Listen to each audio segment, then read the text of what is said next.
Hi everybody, it's me, Dolphino, and today I'm going to be commentating over my Invasion of Chaos Reds completion. This is easily my hardest star, very similar in difficulty to Gate of Evil, however, in this star most of that difficulty will be coming in the later half of the stage, whilst in Gate of Evil it tends to be a very front-loaded stage, which ended up meaning that this grind took me a really long time, upwards of roughly 120 hours, I would guess. And yeah, I planned on making a script for this video, but over the last 2 to 3 days, I just could not get myself to do it, so we're just going to kind of be raw dogging this, which you'll be able to tell because my brain, it's going to jump around a lot, and that's going to happen with the commentary, but I assume you'll be fine with it or you'll click off the video. Whichever is fine, honestly. I don't care. So right here, you'll see that I'm just about to get out of spawn, and that will lead me into the first main area. There's this area with the 4 little colored hexagon platforms, and when I first saw this stage, I thought this would be like the central hub for the level, but as it actually turns out, this is only the central hub for the first half of the level. Because the way the level is broken down is that spawn, and as you'll see later, the very ending, are in that big towering room with the swirling textures in the very dead center of the stage. And that goes from the very bottom to the very top. And then once you get out of there, you jump out to this little hub area, and you will be introduced to the 4 castles at this point, which the first of which is yellow. Then you have a little transition before you go back to that hub to get to green. And then once you leave green, you go through what I would consider to be one of the hardest parts of the stage, which is roughly the halfway point as well. A little bit earlier, but generally the halfway point. And that will lead you to the red castle.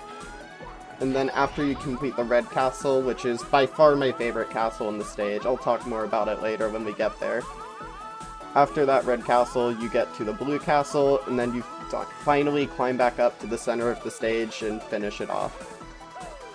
And right here, this part of Yellow Castle is a little bit slow. I don't know what to say too much about it, but generally speaking, each castle has its own sort of platforming to it. Yellow Castle is going to be a lot of lava bounces and a lot of, I don't know, just generally not as tight platforming, while this section is quite tight on its own. For the most part, Yellow Castle is just about having, like, a decent sense of timing. There's a little bit of momentum integrated into that, but it's mostly just the lava-themed castle is what I would describe this as.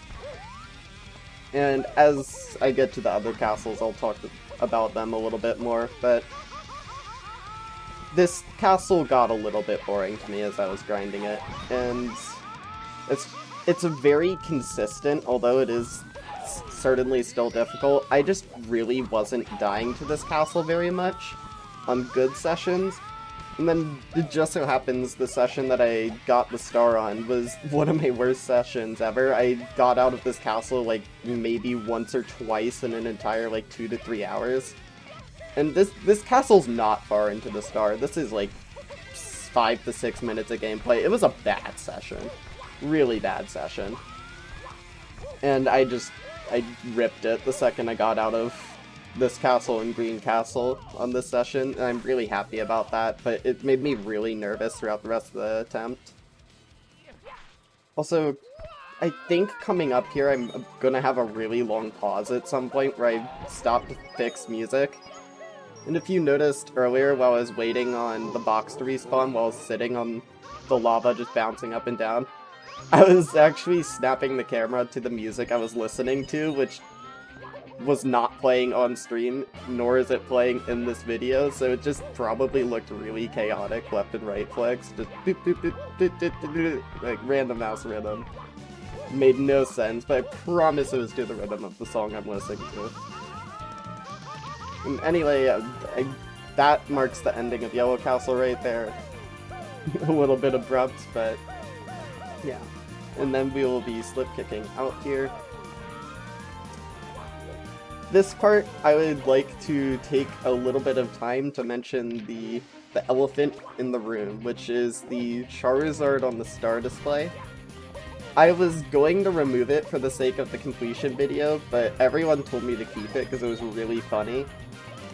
So since I'm keeping it, I might as well explain the story behind this. Essentially, there was a good friend of mine has been playing a lot of KBR2 lately. He's been absolutely popping off in that game. Huge congrats to him. Making huge progress, getting a ton of hard stuff. And I'm not sure if he's officially beat it yet, but he is at 182. Very awesome. And one of the things he's known for as a kind of inside joke of the community is always using an anime girl with big boobs as his star display picture. And since he's been popping off so much lately, another friend of mine decided to try this strategy on stream, and it worked really well for her. So naturally, I thought it would be a really funny opportunity to be like, LOL, let's try a big boobs anime picture or whatever. But I'm not really into anime, but I'm very obviously a furry. So yeah, I stylized it my own way. Threw a Charizard on there. And she's living her best life, she's happy, I'm happy, I got the star, we're all good. We're all good. And I would like to say that it helped because this was like my second session maybe with that star display picture. I got it pretty quick after swapping. I don't know. Someone else has got to do their research on the subject because it seemed to work really well. Anyway, onto this jump right here.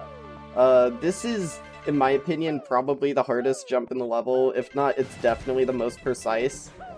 I got quite consistent at it with this pause buffer strat where I essentially walk to the very end and get as little speed as possible. And on the very last strip, I either do 2 really fast kicks or 3 really slow kicks depending on how the spacing looks, and I get that jump almost every time. The one issue I have with that jump is occasionally I hold slightly too far right on the slope, which causes me to butt slide, and that's a death sentence. You need to always be facing uphill, or exactly like parallel to the slope of the slope, I guess. Otherwise, you will lose your status of standing upright on it, and you will immediately be screwed. You cannot complete that jump while butt sliding. And that brings me to the overall theme of Green Castle, which is what I would say to be really... I would say it's a combination of weird angled wall kicks. Almost every single section in Green Castle requires you to set up a really weird angle for your wall kick section. Like, they're just very specific angles for every single wall kick section here. And the other theme, I would say, would be slopes. So you're gonna see basically every jump in this stage has a combination of weird angled wall kicks and slopes. If not, just one or the other.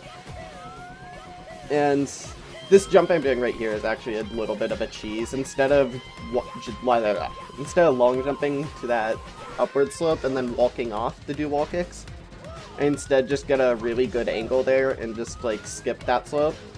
It's not really a hard jump that I'm skipping, but it's just so free to do it the way I did it that I would never swap. Realistically speaking, it was just so much easier to do it that way. Anyway, right here, this is Mr. Noodle Bear calling the attempt. I remember this at the end of the stars, so shoutouts to Noodle Bear. It's very rare I get a message like that that's actually right. And I think this is probably the first time Mr. Noodle Bear has ever said something like that, so I'm gonna call it the prediction message. That's the prediction message right there. Noodle Bear called it. And right here, I typically consider that drop down the end of Green Castle, but realistically, this whole entire outside area is also still part of Green Castle. And something I did in most of my attempts was I would, 1, speed run as much as I could. I would try and be as fast as I could. And 2, I would always try to end with 50 coins right at that vertical coin line I just got.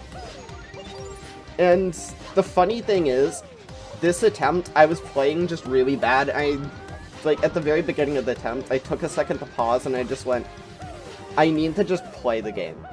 I need to not focus on ending with exactly 50 coins there. I need to not focus on going faster than I should. I'm not playing well today. I need to just play the game. And it's worth noting the reason I always went for 50 coins was, one, it posed a little bit of a fun challenge, and two, because I'm pretty OCD, all things considered.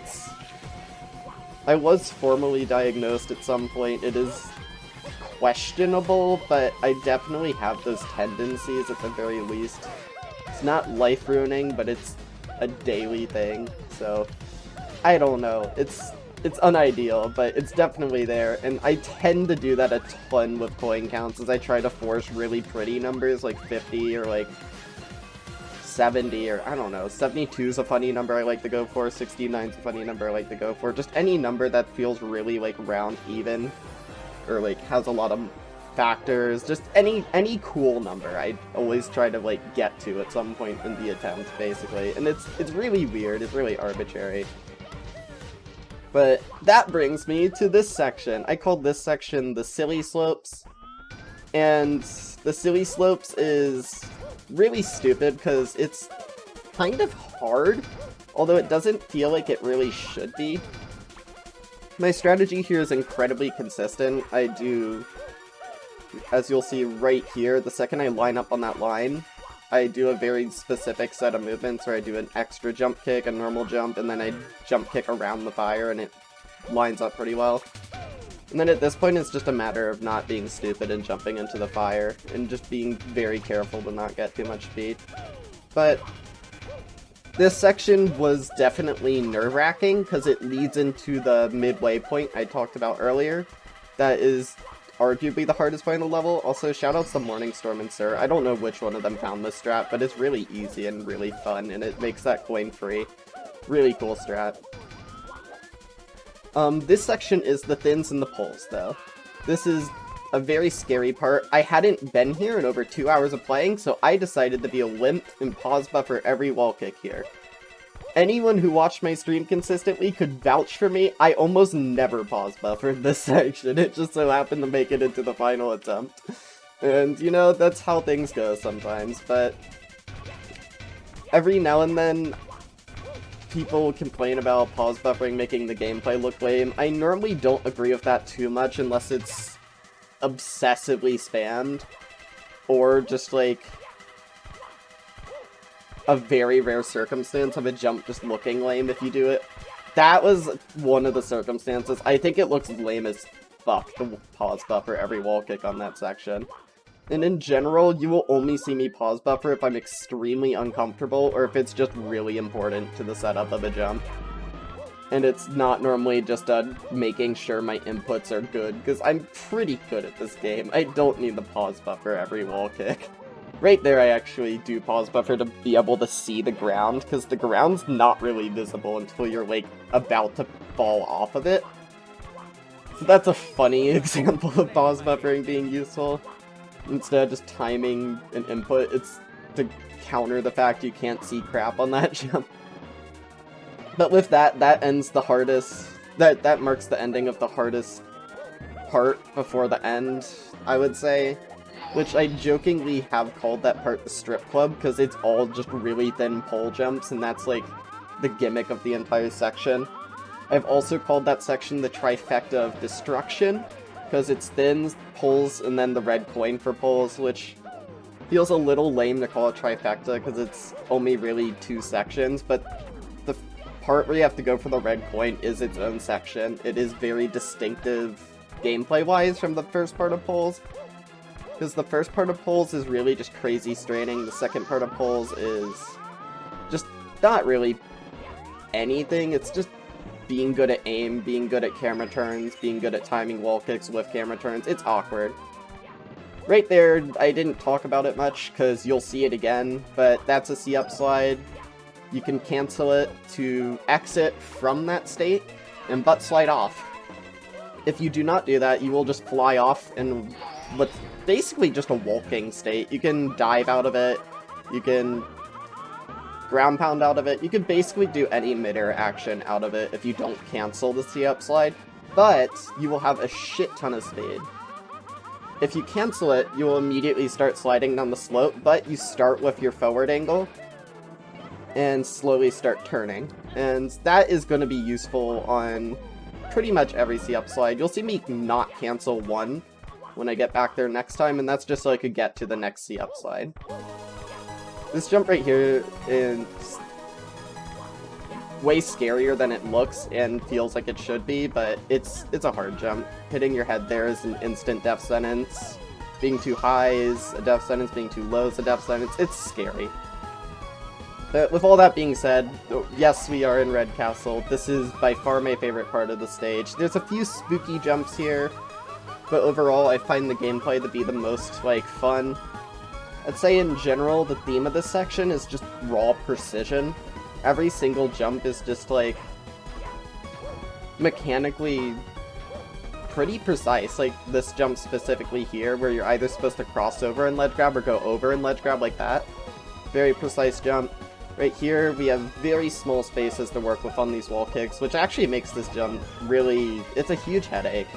Hitting the edge and not being able to wall kick is a very common problem here. And I changed strategies literally the day I got this star. So that was a brand new strategy I did. I took it really safe. That jump had killed me like 4 times in a row almost. It was really bad track record with that star in the last few attempts, so I just played it aggressively safe.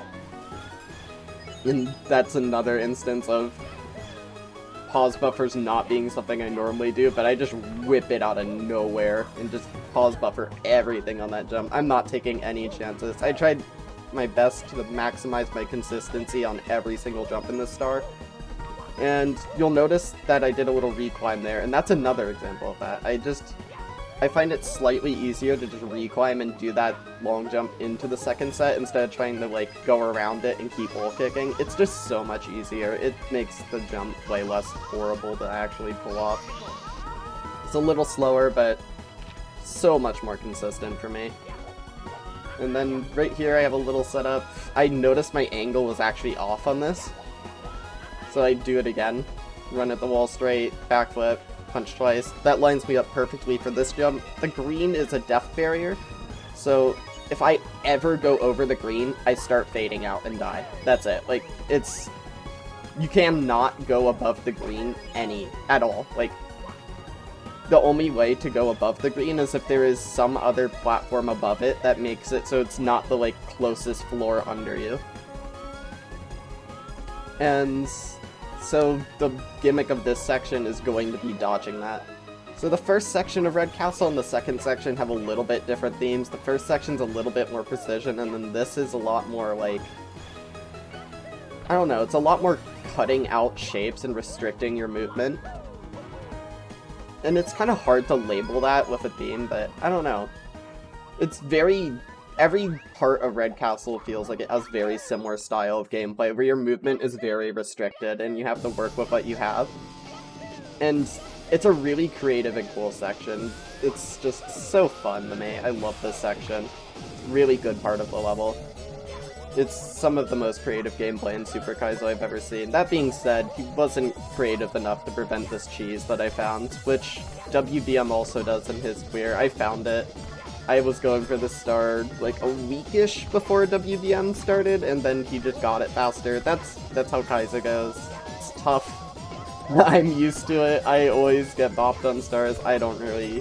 I'm not offended. I was offended like the first few times it happened. I'm on instance like 12 of being bopped on a star. I'm not hurt. That's life. Sometimes people get to the destination faster than you. And with this star, I would say it's about the journey, but I really hope it wasn't about the journey, because this star was kind of boring after a while. Because an issue I had was pretty regularly, unless my session was absolute garbage, like the session I got the star, I was getting to this part of the stage on virtually, like, 50% of my attempts, like... And that's a little bit demotivating. It's weird to think about, but there's a certain degree to where you get good enough at a star to the point where it's demotivating, because, like, if you're not dying until 20 minutes into every single attempt, it feels like the first 20 minutes don't matter, and that really, like, that's hard to cope with as a Kaizo player, so in the future I'm gonna hope that I find better ways to mitigate that. I have found that voice calling for the stars does help to zone out the beginning a little bit and make it less boring, but, like, it's a tough problem to solve, and if anyone has any ideas for that, please let me know. Like, that's a hard problem to deal with. And that all being said, Red Castle is complete. Right here, I'm debating on if in the post-production I will add a, like, Mario counter, because I roughly know how many attempts made it to this point and farther. So be on the lookout for that in the next few minutes. If it doesn't show up, I also don't blame myself, because that's a lot of work. I don't know, you can see for yourself if I went through the effort on that. But generally speaking, I got to this point of the star 20-ish, 30-ish times, somewhere in that range. I have all the depths I memorized written down, basically. But that's only really after this C-up slide section. So, generally, yeah. This is a spot I've been a lot of times, but it's still definitely deep and unfamiliar to me. And that brings me back to this C-up slide. So the first time I canceled, this time I will not, and I will just glide off and immediately start wall kicking back here. And that leads to one of the scariest sections of the stage. I would argue this is probably, like, the scariest part overall. I think most people would find that to be the case. I don't really know. There's a lot of scary sections in this stage. But this is basically a 2-frame input. From what I tested, I came up with a very good visual cue as the backside of that white line. And I actually cheesed this part too. Normally you're supposed to go around the back, but I found it really hard to hit the A button for like 1 frame at a time when I was really nervous. So I decided to instead get a visual cue, pause buffer firstie on a specific wall kick. And then I didn't mean firsties after that, but it made it more lenient, so I'd pause buffer 2 more firsties after that. And in this attempt I actually happened to get all 3, making that very nice. And then immediately after that really scary coin, which is, your angle's very inconsistent on that coin, so that's part of why it's scary, and you need the firsties, and you need the 2-frame input to cancel. It's tight. It's a tight section. You have this timed box section after that, which, oh boy, getting that ledge grab on the box right there is really hard and really scary. It took a lot of practice to get consistent at, and then learning the strategy to hold back, but then immediately hold forward again. You have to have very good control of your speed to get through that without getting burned, because if you just go full force, you'll ledge grab, or sorry, let me state that. You'll either just, like, not live, or you'll just, like, ledge grab if you go too slow. You have to bait out the fire and then go.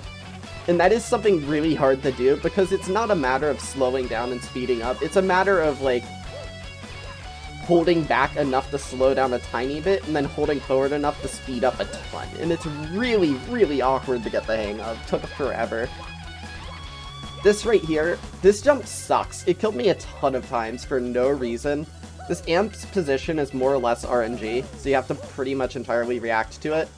The first 2 or so times, I got the worst possible RNG pattern on that, and that killed my best attempt that ever got to this point. And it's worth noting, my first attempt getting to this point didn't make it to Red Castle yet. Like, it was my first attempt at Red Castle, got all the way through, and then got to that, basically. Crazy, crazy PB that I had there, basically.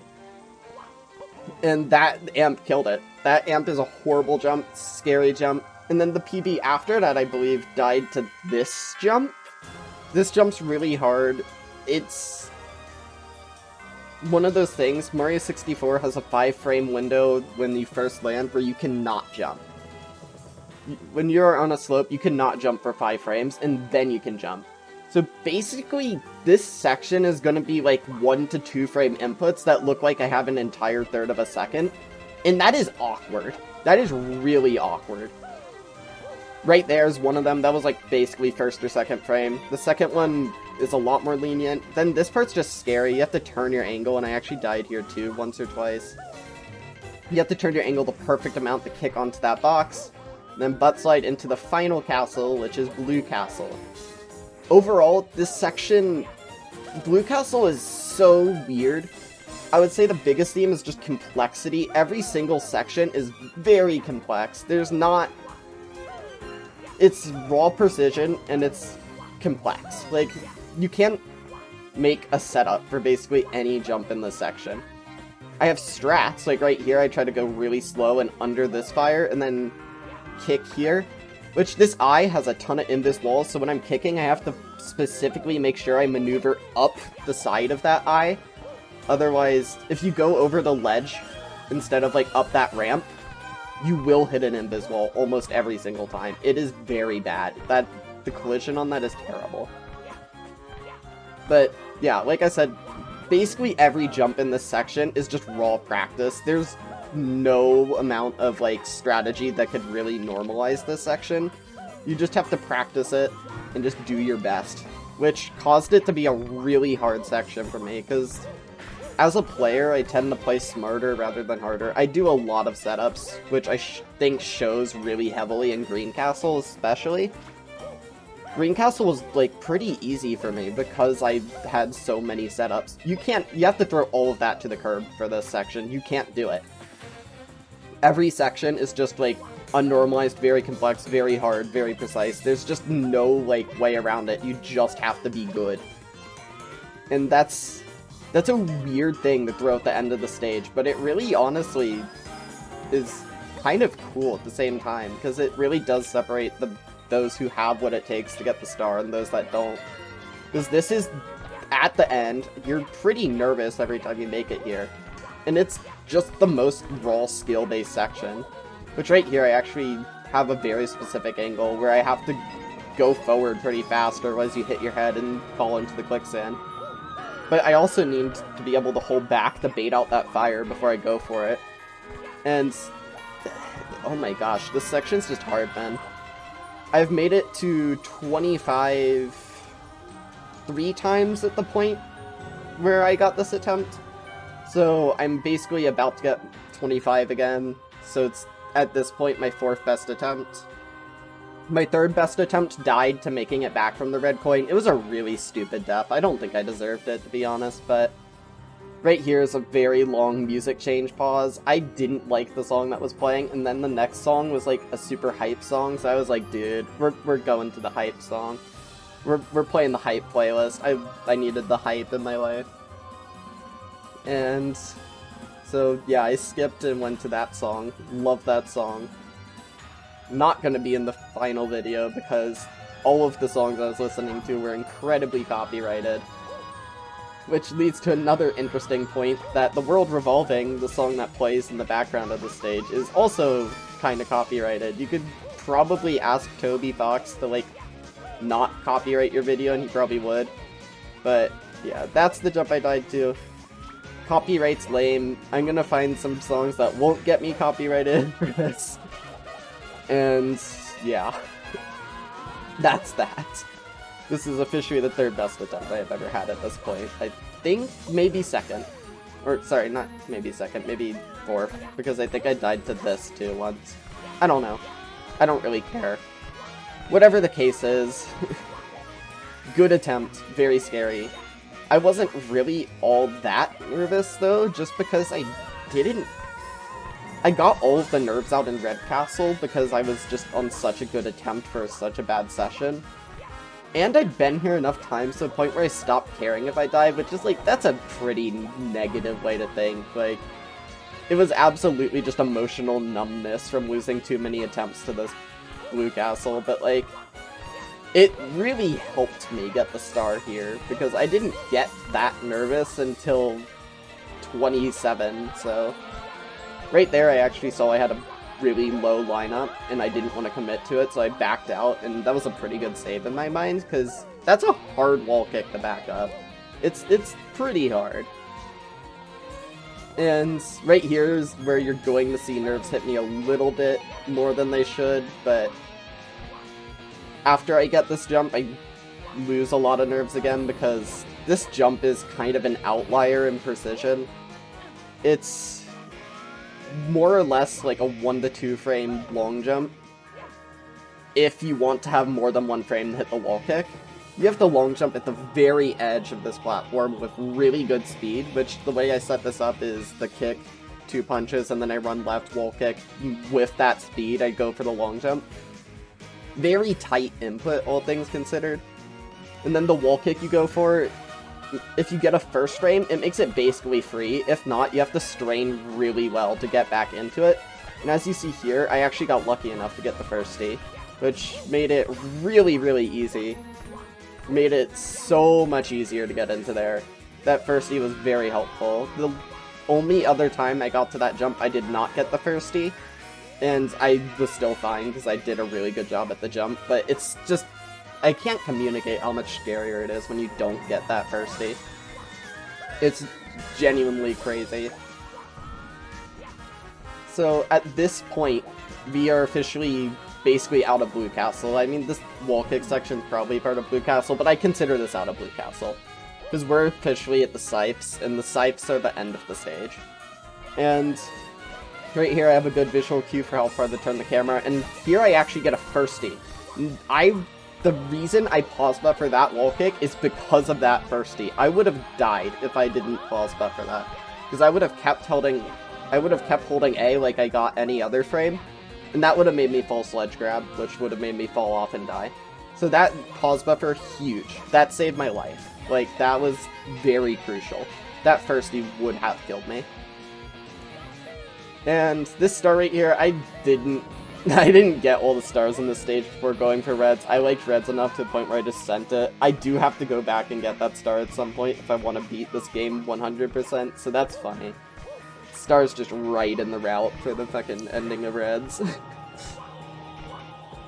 So, with all that being said, we are officially at 27 out of 28 now. That's when the nerves hit. There's gonna be some scary misses coming up. Or, not misses. Almost misses. There's some very near-death experiences coming up here. I got a little bit lucky to not die at this part, to be completely honest, but I played pretty well regardless, so I don't feel like it was undeserved. This jump right here is definitely the scariest one, though. I tried to be safe, and in the consequence, I ended up being riskier. I lived by a handful of units, probably, on that jump. My shadow literally was not on the platform until I was landing.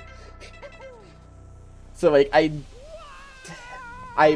realistically wasn't over the platform 1 frame before I landed. It was very, very tight. I don't know if it was entirely deserved. I have a little bit of trouble on the snow block right here, but I don't know. Anyway, right here, we are going to be coming up on the part where my raw audio kicks in, because I unmute my mic here. So, thank you all for watching. I hope you enjoy my live commentary. Dude, I don't know if I can handle this. I really don't.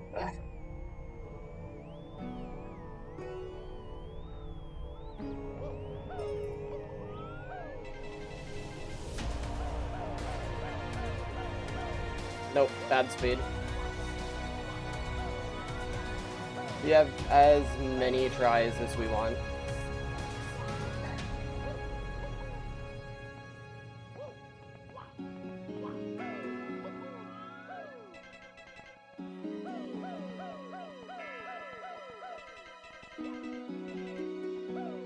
Dude. Dude.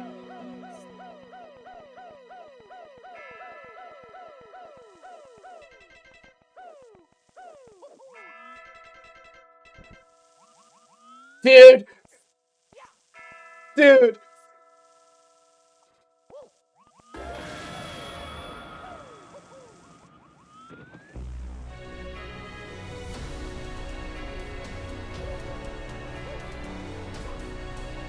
Okay.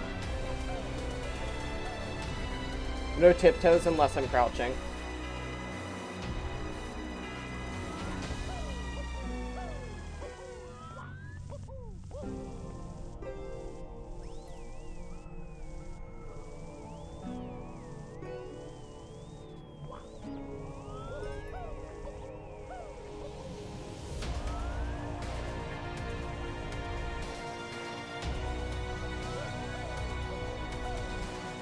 I almost...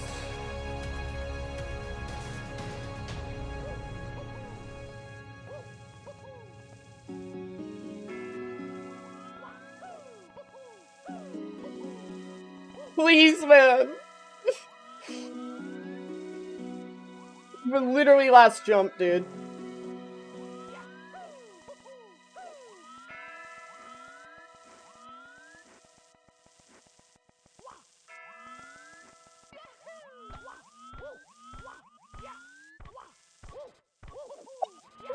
I did it! I did it! I fucking did it! Damn! What fun! I'm exhausted. Your kids tired me up. Now I will sleep for the other 100 years. Unfortunately, your kids cannot have such a pleasant dream.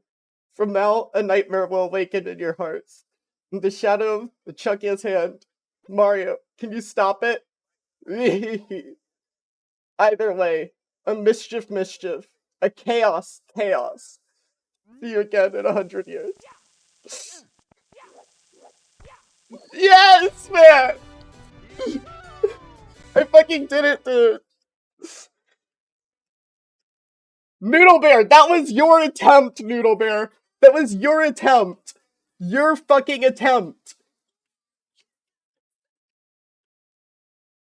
Remember fucking at 8 reds when you said you better get it this attempt, you don't want to disappoint me. That was for you, Noodle Bear! That was for you, man! Yes!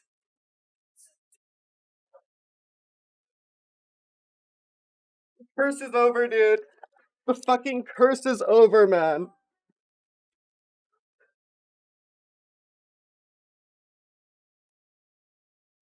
Dark Wires is fucking wires again, dude. Oh my god.